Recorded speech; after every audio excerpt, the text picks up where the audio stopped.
Hey everyone, welcome back to the channel and welcome to the very first plot tour ever. So if you missed the episode on Sunday, it was a bit of an impromptu update because I received a really exciting call to come down to the allotments and see if I wanted to take on a plot. So I actually ended up having a choice of 5 plots. I was in a complete dilemma in terms of which one to choose. So if you've missed the community post, I am revealing it to you now. I went for the amazing plot number 2, and I'm going to run into a few details on why I picked this plot, and a big thank you to all of you guys that gave me your amazing advice on what to consider when you are taking on a new plot. We are going to have a little route around and see what we're working with. So let's head on in and do the big reveal. I just wanted to mention as well, if anyone sees anything along this little plot tour that's worth keeping, or you recognise something, please do let me know in the comments below, because I'm not going to do any work today, but if there's something perennial, just like the rhubarb, that you think is worth keeping, something that's a flower or a vegetable, or you recognise some of the kind of dried up plants, please do let me know if they're worth keeping, because I'm not too sure. When I uploaded my video on Sunday last week, I asked you guys to vote what your favourite one was. So there was some mixed responses on plots 3 and 4. They essentially got like negative votes. So I didn't go for those. And I was unsure whether to go for them because of the amount of work and initial upfront payment I would need in order to kind of secure the boundary and things like that. I was definitely enticed by plot number 5, as you may have noticed.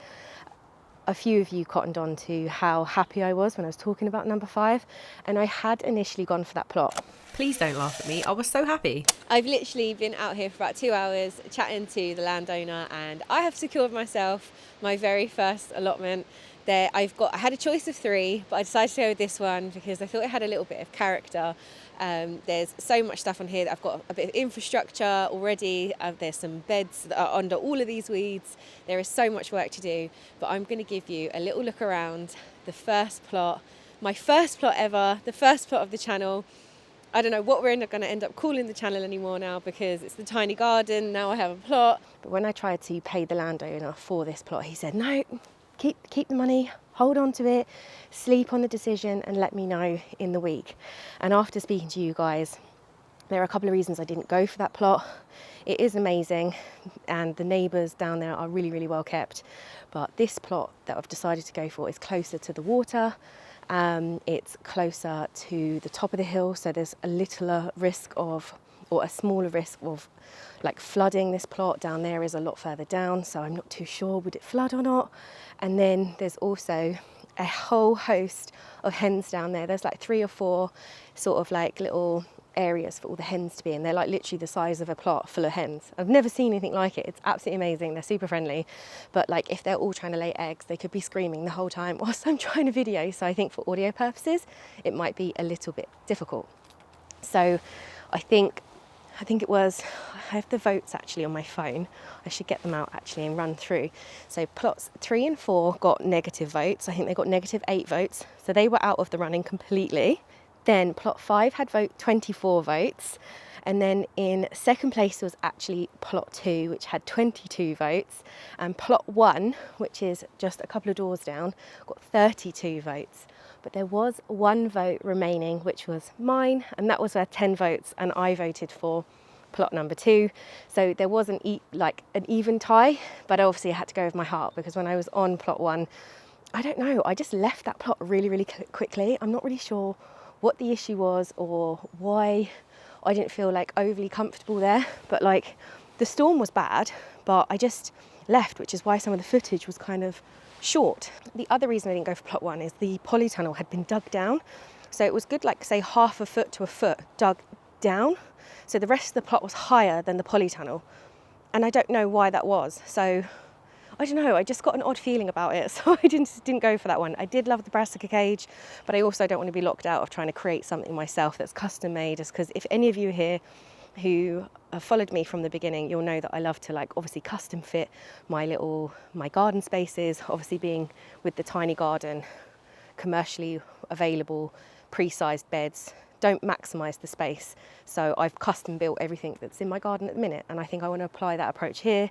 And yeah, So this is my gorgeous plot that I have picked, and let's get into a little tour and I will show you what we've got to work with. I don't have a name or a number for it yet. It's just the plot with the trailer is what it was advertised as. Let's go in and have a little look around. So along the front, we do need to do a little bit of making good on the neighbouring fence, which is fine. I may possibly move the gate to the middle just so I can have beds going up either side. And over in the corner there, I have a gorgeous bit of beetroot that's in a little grow bag, which I'm going to salvage. So everything in this grassy area here is obviously on my plot as well, which is cool. I wonder, did the old tenant use this as a parking space? I'm not too sure. So I may extend the fence and make this into a flower bed. So with this plot, I get everything bar the trailer. Even though it was advertised with the trailer, I think it was just the easiest way to describe it. So I think actually someone's coming to get that trailer. I'm not too sure when, so it can just sit there until they need it. So the fences on my neighbouring side look amazing. A few little chairs and things there, which needs to be tidied up. And then it goes all the way along the back. I believe this is 18 metres long, I think. And it's slightly wider than plot 1. So I think plot 1 was 5 metres, but this feels slightly wider. And then I have a cute little frame here on the right hand side, which I actually thought was a bunny rabbit hut to start with. But then actually when you look into it, it's got all canes growing out of it. And I think Kevin was telling me that he thinks these are all fruit canes. So if anyone recognises anything along here, please do let me know what's worth keeping. There are a few bits inside the trailer which could be repurposed if they are left behind, which would be super handy. Some bits of wood and framing and things like that, which is super cool. And then further up we have what seems to be some sort of frame on a pallet with what seems to be like a kerosene barrel or like a petrol barrel or something. I'm not too sure, some sort of fuel. It looks like some sort of fuel's in there. Brazilian orange juice.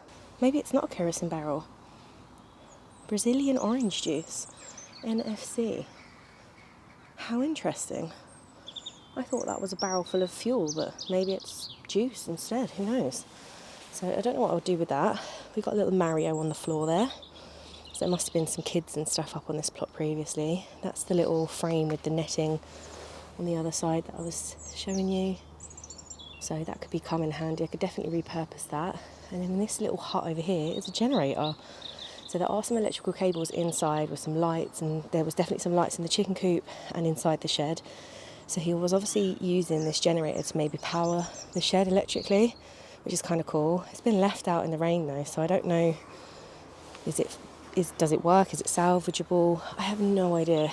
And then just behind here is another one of those sort of fenced posts with sort of netting on it or chicken wire.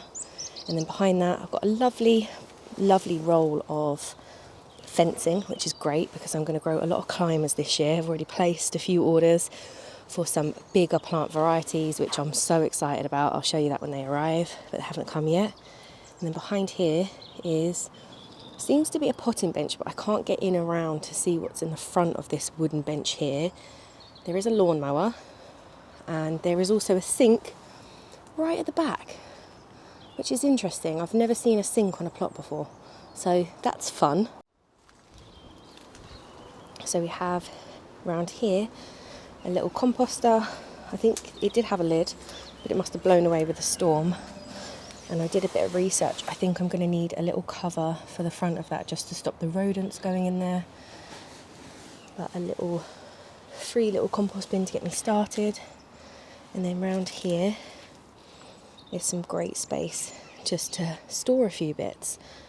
Ideally I would love to move the shed back a little bit just to obviously gain a little bit more space in the main plot. But I think this could be a good solution for the compost bays, and pop them in here. And then let's see, we have the sink, and let's see, does it work?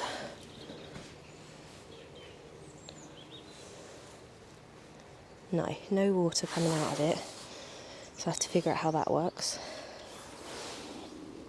And there you have it, everything behind here. So I've got a little compost bin that is empty. I'm a little bit nervous touching everything just in case something jumps out at me, but that's empty completely.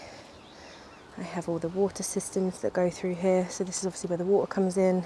So I would like to move this shed up the way, but I don't know how feasible that's going to be.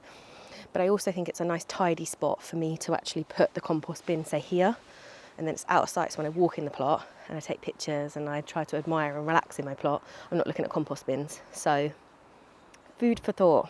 What would you do with this plot? Let me know down below in the comments. So in here, should we have a little look inside the chicken coop and see what's in there? I'm hoping there might be a bit of like chicken manure in there, because I can chuck it into the compost heap. I must actually come back down tomorrow and empty my veggie scraps, because I've been saving them all week and now my pot's too full. So let's have a little look inside there and see what's in there.